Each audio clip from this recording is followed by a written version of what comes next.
ஸ்ரீமதே ராமானுஜாய நமஹ. திருவல்லிக்கேணியம்மாள் வார்த்தை 4. திருவல்லிக்கேணி பெண்பிள்ளை ரகசியம் 4.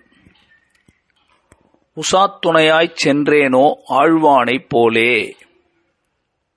உசாத்துணையாய்ச் சென்றேனோ ஆழ்வானைப் போலே. உசாத்துணை என்றால் என்ன? உசாத்துணையாய்ச் சென்றேனோ அப்படிங்கிறத பார்க்கும்போது யாரோ போகும்போது கூட துணைக்கு போகியிருக்கிறார்கள். பல பேர் வாழ்க்கையில் போகும்போது எத்தனையோ பேர் கூட வருகிறார்கள். அவர்களால் நமக்கு என்ன பிரயோஜனம்?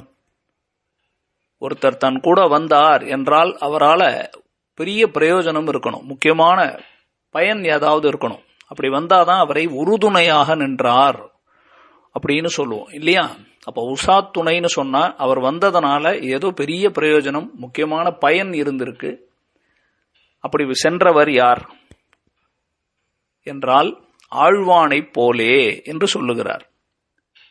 ஆழ்வான் அப்படின்னா ராமானுஜ சம்பிரதாயத்திலே ஆழ்வார் என்று ரகாரத்தில் முடிந்தால் அது ஆழ்வார்களுக்குள்ளே தலைவரான சுவாமி நம்மாழ்வாரை குறிக்கும். ஆழ்வான் என்ற நகாரத்தில் முடிந்தால் அது கூரத்தாழ்வான் ஒருவரையே சேரும். கூரம் என்ற திவ்ய தேசம் காஞ்சிபுரத்துக்கு அருகிலே. அங்கு தை மாசம் ஹஸ்த நட்சத்திரத்திலே அவதரித்தவர். ராமானுசருக்கு 2 முக்கியமான சீடர்கள். தண்டும் பவித்திரமும் போல அப்படின்னு கையில வச்சிருக்கக்கூடிய திருதண்டம், அதுக்கு மேல இருக்கக்கூடிய பவித்திரம் என்ற துணி போல, வஸ்திரத்தை போல இருந்தவர்கள் முதலியாண்டானும் கூரத்தாழ்வானும். இதிலே முதலியாண்டான் ராமானுசருடைய கோயில் நிர்வாகம் போன்ற நிர்வாக பொறுப்புகள், சீரமைத்தல் போன்றவற்றிலே அவர் உறுதுணையாக இருந்தார். ராமானுசருடைய கிரந்த நிர்வாகம், ஞானமாக உலகத்துக்கு அவர் பரப்ப நினைத்த விஷயங்களை செய்தது, இதுக்கெல்லாம் ஸ்ரீகோஷ பண்டாரம் அப்படின்னு புத்தகங்கள், அந்த காலத்தில் புத்தகம் இல்லையே, ஓலைச்சுவடுகள் இதெல்லாம் இருக்கக்கூடிய ஒரு லைப்ரரி, நூலகம் போல அதை வைத்துக்கொண்டு பராமரித்து அனைத்து விஷயத்திலும் அவருடைய கிரந்த பரிபாலனம், அவர் என்ன சொல்லணும்னு நினைச்சாரோ அந்த ஞான விஷயங்களை பரப்புவதற்கு உறுதுணையாக இருந்தவர் சுவாமி கூரத்தாழ்வான். அந்த கூரத்தாழ்வானை பற்றி ராமானுச நூற்றந்தாதியிலே அவருடைய சிஷ்யரான திருவரங்கத்து அமுதனார் என்பவர் எழுதுகிறார். அழகான பாடல். மொழியைக் கடக்கும் பெரும் புகழான் வஞ்சக் முக்குறும்பாம் குழியைக் கடத்தும் நம் கூரத்தாழ்வான் சரண் கூடியபின் பழியைக் கடத்தும் இராமானுசன் புகழ்பாடியல்லா வழியைக் கடத்தல் எனக்கினியாதும் வருத்தமன்றே என்று வாசா மகோச்சரம், வாக்குக்கும் மனசுக்கும் எட்டாத கீர்த்தி புகழை உடையவர் சுவாமி கூரத்தாழ்வான். அந்த கூரத்தாழ்வான் தான் உறுதுணையாக சென்றார். யாருடன் சென்றார்னு இந்த வாக்கியத்தில் இல்லை. இது ராமானுஜருடைய சரித்திர பாகத்தில் ஒரு முக்கியமான கட்டம். உங்க எல்லாருக்கும் தெரிஞ்ச சரித்திரம்தான். ஆளவந்தார் என்று நாதமுனிகளுடைய சிஷ்யர். அவருக்கு அடுத்தபடியாக நம்முடைய இந்த மடத்திற்கு தலைவராக ராமானுஜரை ஆக்க வேண்டும், அவர்தான் தலைவராக கொண்டு வர வேண்டும் என்று ஆசை. ஆனால் அது நிறைவேறுவதற்கு முன்னால் அவர் பரமபதத்து விட்டார், பரமபதத்தை அடைந்தார். அவருக்கு அந்திம காரியங்கள் நடந்து கொண்டிருக்கிறது. அதே நேரத்தில் ராமானுசரை பார்த்து அழைத்து வருவதற்காக பெரிய நம்பி என்ப ஆச்சாரிய புருஷர் அவர் காஞ்சிபுரத்துக்கு வந்து ராமானுஜரை அழைத்து கொண்டு வருகிறார். அழைத்து கொண்டு வந்தவுடனே பார்த்தால் ஆளவந்தார் பரமபதித்து விட்டார். அவருடைய சரம விமல திருமேனியானது கரையிலே, காவேரி கரையிலே படுக்க வைக்கப்பட்டிருக்கிறது. சரி, என்ன செய்வது? ஆச்சாரியன் குருவை பார்க்க முடியலையே என்று ராமானுஜர் அருகில் வந்து பார்க்கிறார். ஆளவந்தாருடைய கை விரல்களிலே ஒரு 3 விரல்கள் மடங்கியே இருக்கின்றன. இது என்ன ஒரு மாதிரி கொஞ்சம் விசித்திரமாக இருக்கிறதே, ஏன் அவருடைய 3 விரல்கள் இப்படி மடங்கி இருக்கின்றன? அவருக்கு ஏதாவது நிறைவேறாத ஆசைகள் இருக்கின்றதா என்று எல்லாரையும் சுற்றி இருக்கிறவர்களை கேட்க, அப்ப சுற்றி இருக்கிறவர்கள் 3 விஷயங்கள் அடிக்கடி சொல்லுவார் ஆளவந்தார். அது என்ன என்று ராமானுஜர் கேட்க, அதில் சொன்ன விஷயங்கள் 3. ஒன்று, பிரம்மசூத்திரம் என்று சொல்லக்கூடிய வேதத்தினுடைய சாரார்த்தங்களை வேதவியாசர் பிரம்மசூத்திரங்களாக எழுதியிருக்கார். வேதம் என்பது மிக பெரியது. அதிலே கர்மபாகம் ஞானபாகம் என்று 2ஆக பிரிந்து பல விஷயங்களை சொல்லுகிறது. வேதம் இதைத்தான் சொல்லுகிறது என்று சுருக்கமாக சூத்திரங்களாக, நம்ம இப்ப திருக்குறள் படிக்கிறோம் இல்லையா, அதுபோல சூத்திரங்களாக சிறு சிறு வரிகளாக வேதவியாசர் பிரம்மசூத்திரம் என்று எழுதியிருந்தார். அந்த பிரம்மசூத்திரத்துக்கு அதே வேதவியாசருடைய சிஷ்யர்களுக்குள்ளே ஒருத்தர் போதாயனர் அப்படின்னு பேர். அந்த போதாயனர் என்பவர் விளக்க உரை, அவர் தான் முதல்ல விளக்க உரை வடமொழியில எழுதினார். என்னுடைய ஆச்சாரியன் இதுக்காகத்தான் இப்படி எழுதியிருக்கார் அப்படின்னு. இதுக்கு பேர் தான் பிரம்மசூத்திரம் என்று பேர். இந்த பிரம்மசூத்திரத்தை நாம புரிந்து கொள்ளுற அளவுக்கு அதுக்கு விளக்கமாக அதனை எழுத வேண்டும் இல்லையா, விளக்க உரை இன்னும் விளக்கமாக புரியும்படியாக. அதை முதல்ல ஆதிசங்கர பகவத் பிரபுபாதர் அத்வைத்த பரமாக, மாயாவாதம்னு சொல்லுவோம், எல்லாமே மாயை, பிரம்மம் ஒன்றுதான் சத்தியம், மற்றதெல்லாம் பொய் அப்படிங்கிற மாதிரி அவர் அந்த கோணத்திலே அது வெளிப்படும்படியாக அந்த பிரம்மசூத்திரத்துக்கு விளக்க உரை எழுதினார். ஆனா ஆளவந்தார் ஆசைப்பட்டது அது தவறு.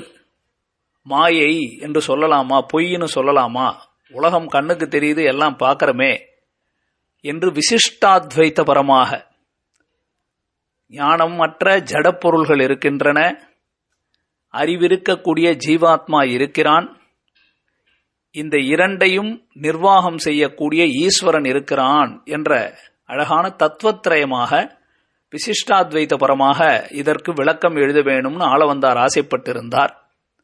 ஆனால் அவருக்கு அந்த போதாயன விருத்தி கிரந்தம் கையில கிடைக்கவில்லை.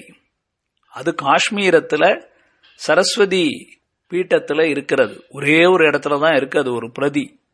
அது கிடைக்க பெறாமையால அவர் அதை ஐயோ எழுத முடியவில்லையே என்று வருத்தத்தோடு இருந்தார். அப்படின்ன உடனே ராமானுஜர் சரி அதை நிறைவேற்றுவோம் என்று மனசுல நினைத்து கொண்டார்.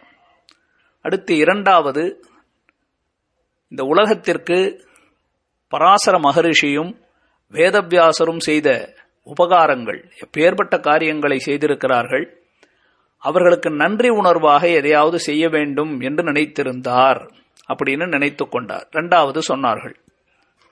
3வது திருவாய்மொழி, நம்மாழ்வாருடைய திருவாய்மொழிக்கு அழகான விளக்க உரை வியாக்கியானம் எழுத வேண்டும் என்று ஆசைப்பட்டிருந்தார் என்று 3 நிறைவேறாத ஆசைகளாக அனைவரும் சொல்ல, எனக்கு சக்தி இருக்குமானால், ஆயுஷ் இருக்குமானால், ஆச்சாரியனான ஆளவந்தாருடைய கடாட்சம் இருக்குமானால் இந்த 3ஐயும் நான் நிறைவேற்றி முடிப்பேன் அப்படின்னு ராமானுஜர் பிரதிஜை செய்ய அந்த 3 விரல்களும் நிமிர்ந்தன என்பது சரித்திரம். இதிலே கூரத்தாழ்வானுடைய 2 பிள்ளைகள், அவர்களுக்கு பராசர பட்டர், வேதவியாச பட்டர் என்று பெயரை வைத்து அவர்களோடு மூலமாக ஒரு ஆசையை நிறைவேற்றினார். திருவாய்மொழிக்கு வியாக்கியானத்தை தன்னுடைய பிள்ளையைப் போல இருந்தவர் குறுகைப்பிரான் பிள்ளான் என்பவரை கொண்டு 6000 படி வியாக்கியானத்தை எழுதி வைத்தார். இப்ப செய்ய வேண்டியது பிரம்மசூத்திரத்துக்கு பாஷ்யம் எழுதணும், விளக்க உரை எழுதணும். ஆனா அதனுடைய அந்த போதாயன கிரந்தம் தன்னிடத்துல இல்லை. யாரை கூட்டு போறது? இவர் இருக்கிறதோ ஸ்ரீரங்கத்துல, திருவரங்கத்துல இருந்து காஷ்மீர தேசத்துக்கு வண்டி காடி எல்லாம் எதுவும் இல்லை, நடந்து போயிருக்கார். அவ்வளவு தூரம் நடந்து போய் அங்க இருந்து அந்த கிரந்தத்தை வாங்கி கொண்டு அந்த ஸ்ரீகோசத்துல இருந்து, ஸ்ரீகோச பண்டாரத்துல அந்த லைப்ரரியில இருந்து அதை வாங்கிக்கிட்டு வரணும். வந்து அதுக்கப்புறமா வியாக்கியானம் எழுதணும். இங்க இருந்து ராமானுஜர் போனோம். யாரை துணைக்கு கூட்டு போறது? நடந்து வேற போனோம் இவ்வளவு தூரம். அதே சமயத்துல அது விஷயம் தெரிஞ்சவங்களாவும் இருக்கணும் இல்லையா? அகங்காரம் மமகாரம் இல்லாதவங்களா இருக்கணும், ஆச்சாரிய பிரதிபத்தி இருக்கிறவங்களா இருக்கணும். யாரை தேர்ந்தெடுத்தார் என்றால் சுவாமி கூரத்தாழ்வானைத்தான் தனக்கு உசாத்துணை அப்படியாக இங்கிருந்து அழைத்து கொண்டு போனார். அங்க போனவுடனே அந்த ராஜாவினிடத்துல தன்னுடைய வித்வத்தாலே ஜெயித்து அந்த ராஜா அந்த ஸ்ரீகோஷத்தை அவருக்கு கொடுக்கறான். போதாயன விருத்தி கிரந்தத்தை அவருக்கு கொடுக்க, ஆனால் இது ராமானுஜர் பேசினதை பார்த்த உடனே அங்க இருக்கக்கூடிய அத்வைதிகளுக்கு ஒரே சந்தேகம். இவர் தெளிவாக விசிஷ்டாத்வைதபரமாக எழுதிவிட்டால் நமக்கு இது பிரச்சனையாயிடுமே, நம்ம இவ்வளவு நாள் மாயாவாதம் சொன்னது பொய்யாகிடுமே அப்படின்னு இவர்கள் துரத்தி கொண்டு வருகிறார்கள். ஒரு 2-3 நாட்கள் அந்த கிரந்தத்தை எடுத்துக்கொண்டு வந்து கொண்டிருக்கிறார்கள். ஆனால் அந்த 2-3 நாட்களுக்குள்ளே வந்து விட்டார்கள். வந்து இவரிடத்துல இருந்து அந்த கிரந்தத்தை பிடுங்கிக் கொண்டு சென்றார்கள். ராமானுஜர் ரொம்ப வருத்தப்பட்டார். ஆஹா, ஆளவந்தாருடைய ஆசையை நிறைவேற்ற முடியாமல் போனேனே, என்னுடைய காவல் சோர்வு அப்படின்னா என்னுடைய கவனமின்மை தானே இதுக்கு காரணம் அப்படின்னு ரொம்ப வருத்தப்பட்டு கொண்டிருந்தார். ஏன்னா அந்த போதாயன விருத்தி கிரந்தம் இருந்தாதான் அதை வைத்துத்தான் அதுல என்ன சொல்லியிருக்கோ அதை விளக்கமா இன்னும் எழுதணும். அந்த மூலமே இல்லைன்னா எப்படி? அப்போ கூரத்தாழ்வான் பக்கத்துல இருக்கார் இல்லையா, அவர் ஒருத்தர் தான் கூட இருக்கார். அவர் சொன்னார், சுவாமி ஏன் வருத்தப்படுகிறீர்? நீர் இப்பொழுது ஆணையிட்டால் கட்டளையிட்டால் அந்த போதாயன விருத்தி கிரந்தத்திலே என்ன இருக்கிறதோ அதை இப்பொழுது இங்கே சொல்லட்டுமா, இல்லை திருவரங்கத்திலே வந்து சொல்லட்டுமா என்று சொல்லி ஆரம்பத்தில இருந்து சில விஷயங்களை அவர் சொல்ல சொல்ல ராமானுஜர் காதுல கேட்கிறார். அவர் படித்து கொண்டு வந்திருக்கார். அங்கிருந்து அந்த 2-3 நாள் நாம இருந்தா சும்மா கொண்டு வருவோம். அவர்கள் அதை வாசித்துக் கொண்டே வந்திருக்கிறார்கள். ஒரு கா சா தூ மாறாமல் அப்படியே கூரத்தாழ்வான் சொல்லுவதை பார்த்தார். மிகவும் ஆனந்தப்பட்டார் ராமானுஜர். கூரத்தாழ்வானை அழைத்துக் கொண்டு திரும்பவும் திருவரங்கத்துக்கு வந்தார். கூரத்தாழ்வான் இந்த போதாயன விருத்தி கிரந்தத்தில் இருக்கக்கூடிய அந்த மூலத்தை சொல்ல சொல்ல அதற்கு விளக்கங்களை ராமானுஜர் சொல்லும் பொழுது ராமானுஜர் கூரத்தாழ்வான் இடத்துல சொல்றார், நான் விளக்கங்களை சொல்லிக்கொண்டே வருகிறேன். நான் சொல்லுவது உம்முடைய மனத்துக்கு சரி என்று பட்டால் அதை எழுதி கொண்டு வாரும். நான் சொல்லுவதில் உங்களுக்கு உடன்பாடு இல்லை என்றால் அதை எழுதாமல் நிறுத்திவிடலாம் என்று சொல்ல, கூரத்தாழ்வானும் அதே போல சொல்லிக்கொள்ள சொல்ல சொல்ல உடையவர் ராமானுஜர் சொல்ல சொல்ல எழுதிக்கொண்டே வருகிறார். ஒரு இடத்திலே அவருக்கு அது அவர் சொன்ன அர்த்தம் சரிப்படவில்லை. ஞாத்ருத்துவம் சேஷத்துவம் என்று வரும். அடிமைத்தனம் முக்கியமா இல்லை ஞானம் முக்கியமா என்ற விஷயத்திலே ஒரு சின்ன விசாரம் வர, அது ராமானுஜர் சொன்னது கூரத்தாழ்வானுக்கு உடன்பாடு இல்லாமையால அதை நிறுத்தினார். பிறகு ராமானுஜரே ஆம், கூரத்தாழ்வான் நினைத்ததுதான் சரி என்று அதே பகுதி அவர் சொன்ன அந்த பாதையிலேயே திருப்பி வியாக்கியானங்களை எழுதினார் என்பது சம்பிரதாயம். இப்படி எழுதப்பட்ட அந்த விருத்தி கிரந்தத்தை கொண்டு போய் காஷ்மீரத்துக்கு திரும்பவும் போகிறார். போய் ராமானுஜர் அதனை சமர்ப்பிக்கும் பொழுதுதான் சாரதாதேவி இதனை ஸ்ரீபாஷ்யம் என்று இதற்கு பெயர் கொடுக்கிறாள். அப்படி உயர்ந்ததான இந்த ஒரு பணி, ஞானத்தோடு இருக்க வேண்டிய பணி, ஆச்சாரிய நிஷ்டையோடு இருந்திருக்க வேண்டிய பணி, அந்த போதாயன விருத்தி கிரந்தம் மூலத்தை அவ்வளவு பெருசை 545 சூத்திரங்கள், அதுக்கு விளக்கங்களை எப்படி அவர் 2-3 நாள்ல அதுவும் பயணத்தில் இருக்கும்போது ராமானுஜருக்கு தொண்டு செய்து கொண்டிருக்கும் பொழுது எப்படி படித்தார் என்றால், ராமானுஜரே கேட்கிறார், நானும் என் கூட தானே இருக்கீர், நீர் எப்படி அதற்குள் இதை படித்தீர் அப்படின்னாலும். அப்போ அவர் கூரத்தாழ்வான் சொன்னார், நீர் இரவு உறங்கும் போது நான் விழித்திருந்து படித்தேன், நீர் ஏதோ வேறு காரியங்கள் இருக்கும் போதும் படித்துக் கொண்டிருந்தேன் என்று ஏககிரந்தாவாகின்னு சொல்லுவார்கள். ஒரு முறை படித்தால் மனதில் பதிக்கக்கூடிய அளவுக்கு ஞானம் இருந்தவர் கூரத்தாழ்வான்.